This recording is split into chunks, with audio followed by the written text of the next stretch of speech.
દરિયામાંથી પાછા ફરતા જ એક પિતાને કેવી રીતે ખબર પડી કે તેમના પરિવારના 26 સ્વજનો ગુમ છે? માત્ર ગણતરીની સેકન્ડોમાં આવેલી આ વિનાશક હોનારતે કેવી રીતે એક આખા દેશને વિખેરી નાખ્યો? કોન્ક્રીટના સ્લેબ્સ અને કાટમાળ નીચે દિવસો સુધી દબાયેલા રહ્યા પછી પણ એક ગાર્ડ કેવી રીતે જીવતો બહાર આવ્યો? ઘર-બાર છીનવાઈ ગયા પછી ફૂટપાથ પર નાયલોનના તંબુઓમાં રાતો વિતાવી રહેલા લોકોની આખરી સ્થિતિ કેવી છે?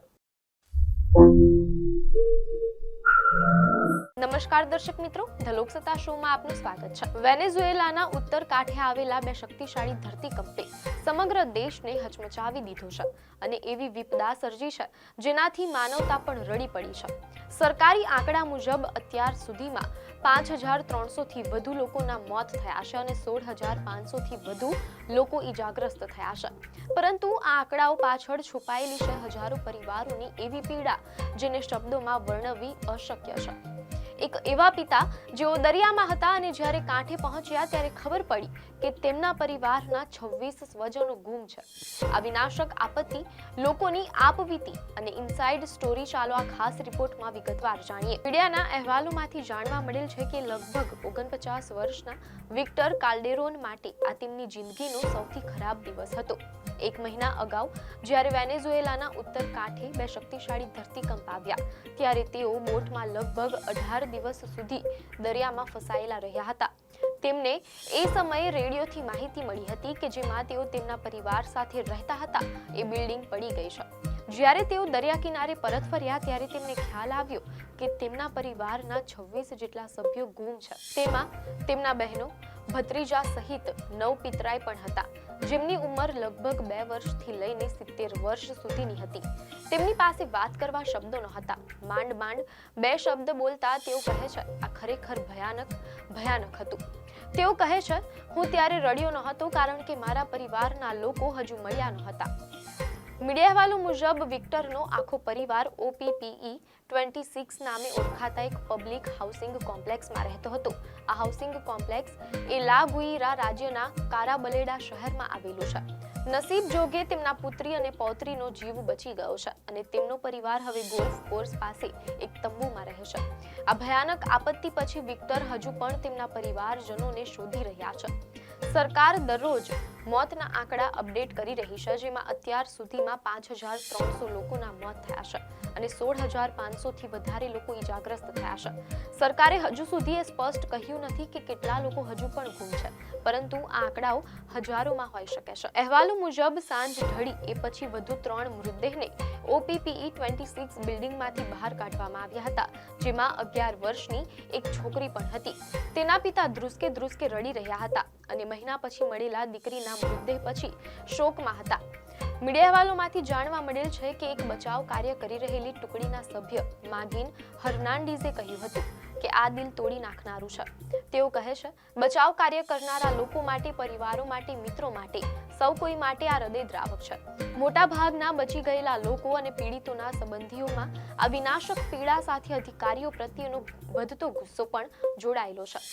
મીડિયા રિપોર્ટ મુજબ કારાબાલેડાના હાઉસિંગ કોમ્પ્લેક્સમાં દરેકના મનમાં સમાન પ્રશ્નો હતા કે 12 માંથી 10 એપાર્ટમેન્ટ બ્લોક કેવી રીતે તૂટી પડ્યા. મીડિયા અહેવાલોમાંથી એમ પણ જાણવા મળેલ છે કે minister of public works Juan Jose રામિરેઝને તેમની સ્થળની મુલાકાત દરમિયાન પ્રશ્નો પૂછવામાં આવ્યા ત્યારે તેમણે ભારપૂર્વક જણાવ્યું કે ઇમારતો સારી સ્થિતિમાં હતી. તેમણે ઉમેર્યું કે કોઈ પણ રાષ્ટ્ર આપત્તિની તીવ્રતાનો સામનો કરી શક્યું ન હોત. મંત્રીએ દલીલ કરી કે તે ફક્ત એક જ ભૂકંપ ન હતો, પરંતુ એક સાથે આવેલા 2 ભૂકંપ હતા. બંને અલગ અલગ દિશામાં આવ્યા હતા. તેમણે શેરીની પેલે પાર અન્ય નાશ પામેલા એપાર્ટમેન્ટ બ્લોક્સ તરફ ઇશારો કરતા કહ્યું કે આપણી આસપાસ તમે જોઈ શકો છો કે જાહેર અને ખાનગી બંને પ્રકારની ઇમારતો તૂટી ગઈ છે. ભૂકંપથી બંને વચ્ચે કોઈ ભેદ દેખાયો નથી. મીડિયા અહેવાલો દર્શાવે છે કે દરિયાકાંઠાના શહેર કાટિયા લા મારમાં અનેક પ્રાઇવેટ બિલ્ડિંગ્સ ધ્વસ્ત થઈ ગઈ છે. ત્યાં ભૂકંપના 8 દિવસ પછી એક અસામાન્ય રેસ્ક્યુ કરવામાં આવ્યું હતું. અંડરગ્રાઉન્ડ પાર્કિંગ ગેરેજમાંથી ત્યાં કોન્ક્રીટ સ્લેબ્સની નીચેથી સિક્યોરિટી ગાર્ડ હર્નાન ગિલને જીવતા બચાવાયા હતા. આ દ્રશ્યોએ વેનેઝુએલાના લોકોમાં ઉત્સાહનો સંચાર કર્યો હતો. લૌરા બેરિયોસ એ જ બિલ્ડિંગમાં તેમના સાડાની શોધ કરી રહ્યા છે, જેમનો મૃતદેહ એ જ પાર્કિંગ ગેરેજમાં ફસાયેલો હતો. અહેવાલો મુજબ ગિલને મદદ કરવા માટે મોકલવામાં આવેલી મોટાભાગની આંતરરાષ્ટ્રીય ટીમો પહેલાથી જ પરત ફરી ચૂકી છે અને કાટમાળ દૂર કરી રહેલા ખોદકામ કરનારા લોકોને પણ અન્યત્ર મોકલવામાં આવ્યા છે. લૌરાના પરિવારે જાતે શોધ ફરી શરૂ કરી હોવાના સમાચાર મળ્યા એ પહેલા જ તેમના ભાભી અને 10 તથા 3 વર્ષના બાળકોના મૃતદેહ તેમના બેડરૂમમાં એક સાથે મળી આવ્યા હતા.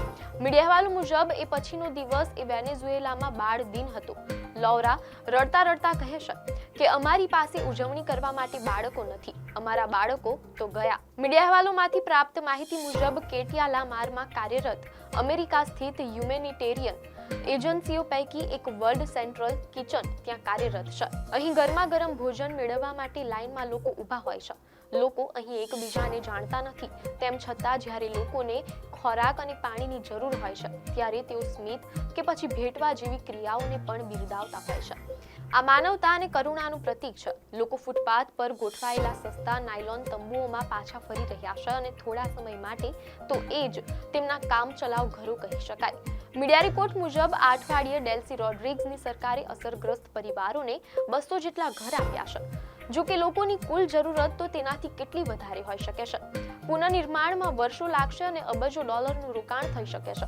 મીડિયા અહેવાલોમાંથી એમ પણ જાણવા મળેલ છે કે વિશ્વ બેંકે અંદાજ લગાવ્યો છે કે 2 ભૂકંપથી લગભગ 19.6 અબજ અમેરિકી ડોલરનું નુકસાન થયું છે. રાજકીય પરિસ્થિતિની વાત કરીએ તો જાન્યુઆરીમાં અમેરિકાના દળોએ વેનેઝુએલાના નેતા નિકોલસ માદુરોની ધરપકડ કરી અને તેમને નાર્કો આતંકવાદના આરોપો પર ટ્રાયલ માટે ન્યૂયોર્ક લઈ ગયા હતા. તેના થોડા દિવસો પછી રોડ્રિગ્સે વચગાળાના રાષ્ટ્રપતિ તરીકે શપથ લીધા. તેમને રાષ્ટ્રપતિ ડોનાલ્ડ ટ્રમ્પના વહીવટી તંત્રનું સમર્થન છે, પરંતુ અમેરિકા જ વેનેઝુએલાના ઓઇલ ઉદ્યોગને નિયંત્રિત કરી રહ્યું છે, જે ઓઇલથી સમૃદ્ધ દેશ માટે આવકનો મુખ્ય સ્ત્રોત છે. તેથી પુનઃનિર્માણ કેવી રીતે આગળ વધી શકશે તે પણ એક મોટો પ્રશ્ન છે. તો દર્શક મિત્રો, વેનેઝુએલામાં આવેલી આ વિનાશક હોનારતે હજારો ઘરો ઉજાડી દીધા છે.